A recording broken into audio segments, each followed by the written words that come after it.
Good morning. Good morning, boss. Oh, sorry, you're going for a haircut soon. I get to go before you, though. Oh, that's fine. So today is, what is today? Oh my gosh, October 18th. We have a busy schedule. No, we're doing 1 yard. We're mowing 1 yard. We're slowly getting back into it. Listen, this is 3 weeks later. And still every day is a constant reminder of the devastation around us. And I want you to please hear my words when I say there are many, many stories that are extremely heartbreaking, but please don't share the untrue stories because that hurts. It really does hurt. And we are the fortunate ones. So Carl keeps telling me that I need to be careful with survivor's guilt. But I think that there's a lot of us in this area that are dealing with that. And we need the rest of our American citizens and all of our citizens, to be honest with you. We need all of our citizens to uplift us and to share the true stories and to share these people that have GoFundMes out because they lost everything and insurance companies aren't paying for anything because it's considered a flood. Yeah, even though it was a landslide, there was no flood. I mean, there was floods everywhere, but a lot of these people had landslides come down on their house and they're saying that it was a flood and nothing gets covered. I mean, it's a load of crap. But, yeah. I mean, you're not going to fight the insurance companies. It's almost worthless to have insurance anymore. People are finding out. Save the money and put it in an equity account. Especially if you have to pay expensive, if you live like in Florida, if you live in them places. I know it's a bad thing to say, don't get insurance, but I mean, at this point, most insurance companies try to weasel their way out of it from what we're hearing. So what's the point of paying all that money? You might as well put it in an escrow account, savings account, you know what I mean? And just bank that money as in case something happens. So that's all we can say. Yeah. And there are, heartbreaking stories of people losing their pets that we're still searching for. So we are fortunately down to, I believe, only about 100 people still missing? Yeah, 100 people still missing. And that's the big rumor. There's saying thousands of people were pulled out of rivers. There's people that have videos up of them same rivers the day it happened and the day after, and there's not thousands of bodies floating down the river. I mean, but there are stories that are true. Yes, there are. The family of 11 in Fairview from a mudslide, that is true. Yeah, it wiped out the whole family. That's a true story, and that was in Fairview, and they call it Craigstown because it was a whole family. There was the Craig's family, I guess. And then I believe that it was an officer that was trying to help that family and his son, and they passed away. So there was 13 in Fairview. And maybe a couple more they might find. I don't know exactly, but put it in perspective. We had somebody tell us they heard there were 600 people taken out in that Garrison Creek River. The population of Fairview is only 2,400, so it did not take out a quarter of the population there. I mean, so that's what we're saying is the untrue stories are hurting. Yeah. And we need to be able to mourn the people that did lose their lives in this storm, but we're also mourning areas and parks and pets and houses. Just when you're looking at things, put 2 and 2 together, guys. If people are telling you there's 10, 20,000 people dead and they're not reporting it, some of these places are saying that many people, there isn't even that many people living there. Yeah. So, I mean, and we've been through here. We've been all around Asheville. The buzzards flying everywhere is so untrue. We've been in and out, and there's no buzzards flying around. Here. I mean, it's just crazy, the stuff you're hearing, and it is really upsetting. Yeah. And we're going to tell you about it because this is our life. I know you're watching. It's not really specifically lawn care anymore. I mean, we're shifting more to family stuffing, doing that stuff, because This not many is what people we want to always watch were. lawn care. This is what we always were. We just shared our life and who we were and the struggles that we were going through being entrepreneurs and a family of 6. And You you'll know, see, we're we'll real show you people. going, Real going life. forward, like how we do through this whole thing, because we didn't lose our house, we didn't lose our equipment like our friend, but we did lose a good chunk of income that usually banks us through the winter. And it's, you know, when you're not we're doing an aeration today, a partial aeration seed soil, but not all the 20 people that we had left to do are going to do it. Maybe 5, 6 people are. Well, so you're, and yeah, it just, listen, and we're all about positivity. That's what we've always been. Be happy, or at least try. And I needed to clear the air because it is just so heartbreaking. but to you see still it. won't get through to everybody. I mean, know, but I just felt like we had to use our voice. So please share this video, even if you don't agree with it, share it. I don't care. Let's hit on this because yeah. We're living it. We're in the area. Yeah. You know, we actually have clients that lost everything. We know the client we did work for 4 or 5 years that lost his life. I mean, so we're in this. We know. I mean, We're living you this. know, we're honest people. We don't lie to you guys. We don't tell you anything that isn't true. So, and we absolutely appreciate, you know, anyone that's going to spread positivity on our channel and uplift us and send prayers and, you know, all that great stuff. We appreciate you all. So we will take you and show you a little bit of this, doing the seeding and aeration, and then tomorrow we'll be back to bring 3 yards of soil. So right. Not too bad. We'll be back here tomorrow to put some soil down in all these low spots that you see. We're gonna put 3 yards of soil. To be honest with you, probably could use like 10 on this yard, but 3 will get us somewhere. So see you tomorrow.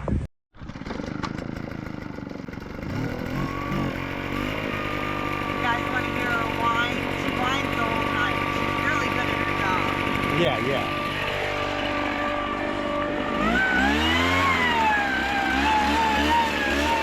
Rachel said she's a whiner.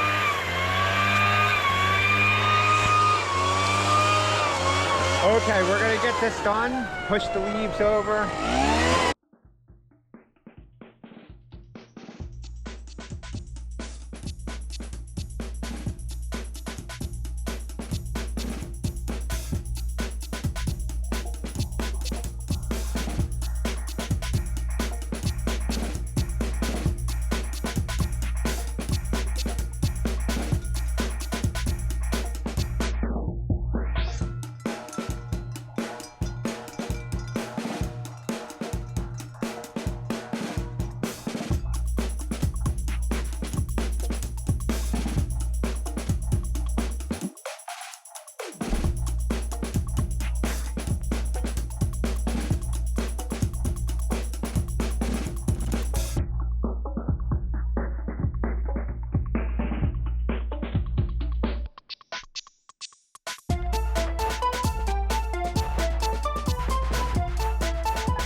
how much I got of that. I mulched all the leaves back. You can see how dusty it is. That's Rachel aerating, and you can see like all the dust coming off the aerator. It's been, what is today? Friday? 3 weeks, and we haven't had any rain, nor do we want any rain. I mean, you would never know. We had 32 inches of rain in areas here 3 weeks ago, and we could care less if we get rain until spring. Hopefully not, but we are still in hurricane season, and I think they're saying maybe by the 10th of November something might come into the Gulf. I really hope not. I don't want anything coming up here, to be honest with you. But we're getting it done. We're still getting a few people, like we said, that are going to put seed down. Okay, so if you guys don't know, you can seed your lawns in the winter. You don't have to seed them in like September, October. If you're going to do that, you're doing that so the grass will grow. But if it's late, say you get in a situation where you have no rain for a month and a half before you're supposed to do your seeding with fescue, seed in the winter, it don't matter. The seed's not going to germinate. It's going to sit there over winter, and it'll all re-germinate back in the spring. You're not going to lose the seed. If you think of Mother Nature, when fields grow, they go to seed going in the fall. They drop their seed on the grass, on the ground. If stuff didn't germinate in the spring, by naturally doing that, dropping in the winter and sitting dormant, you wouldn't have as much grass coming into the next season. So that's my take on it, and I've seen good results with. We've seeded all the way until middle of November when we were past our freeze date, and the seed sat dormant, and it actually looked beautiful coming out into the spring. The only difference I would say coming in the spring is maybe you should spray tenacity early and then put a starter fertilizer down instead of putting a pre-emergent down in the spring. And on your first app, that's how I would do it. And if you're seeding in the spring and you're waiting to put seed down in the spring, do it as early as possible. Time your last, around when your last freeze would be, and try to get it down when the ground temps are about ready for germination on fescue. That way you're not waiting too late into the season and then you get too hot and it burns up if you can't water. That's our advice on like seeding and stuff. We have videos every year of us doing it. But let me go and start putting down the fertilizer and seed. As I'll show you what I'm using. So the fertilizer is back here. I'm going to put that down first. My truck's a mess, don't worry about it. But hold on.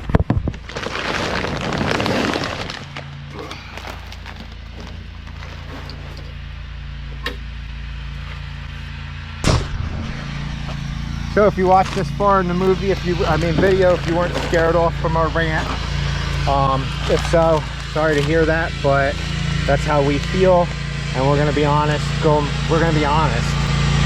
So I'm using an 18-24-12 with this. I'm putting it down a little more than 5 pounds per thousand. What was that? I got all the areas you yeah, but if you have nothing else to do, just keep punching while Well, I think you need to start the weed eater for me. Okay, there's not much to weed eat. No, not much. But this area probably could use some more. Punch over on that area some more. It's not gonna hurt.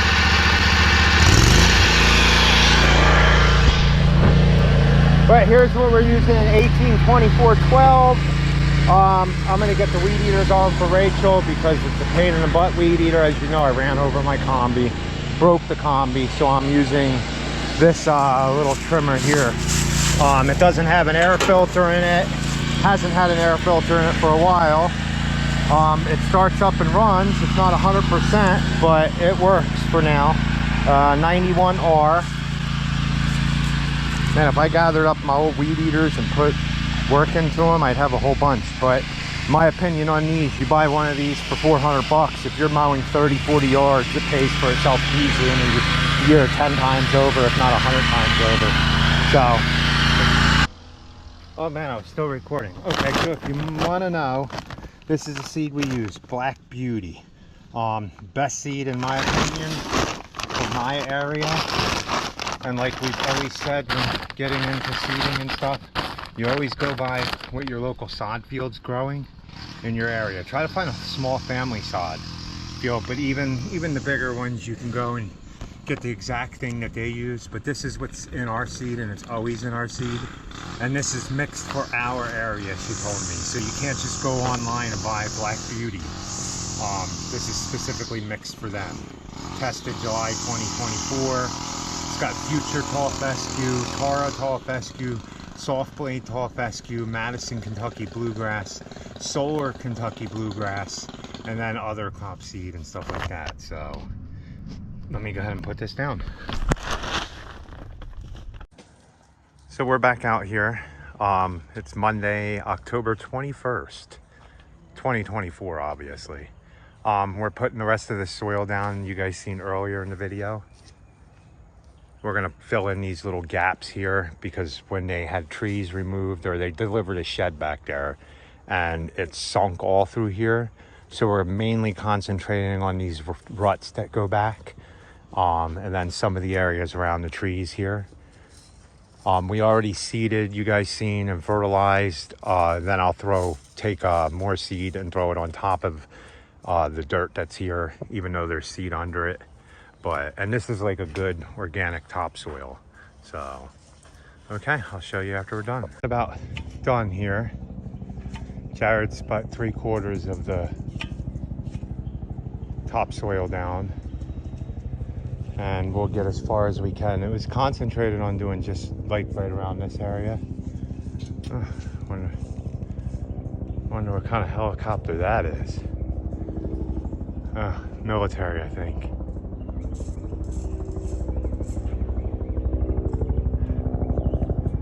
I could kind of tell because how loud it was.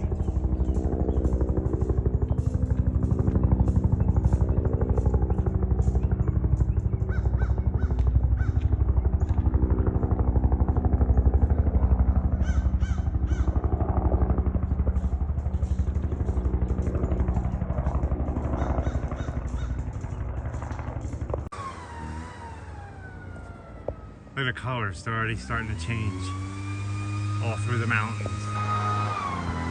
So where we're doing this job at is actually south of Asheville. It's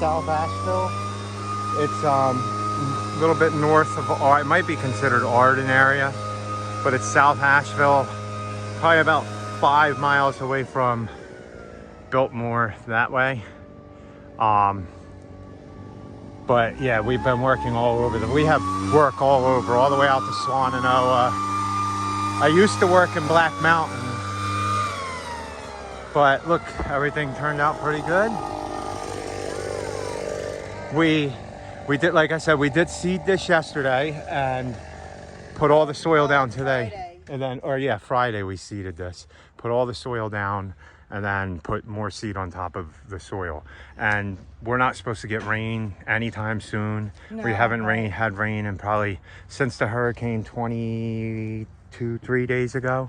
Time goes by pretty fast. 23 days ago, and we told her not to worry about even watering. I mean, everybody does have water back over here and electric, but we told her not to worry about watering, let Mother Nature do it, and if it doesn't germinate, it will in the spring. But I think some of it will germinate. And if we get any type of moisture, all the green grass, because of the fertilizer, will grow still, because we're still warm. We're in the 70s. We only had one freeze, I think it was. But Yeah, and we're gonna have leaves that we have to clean up here.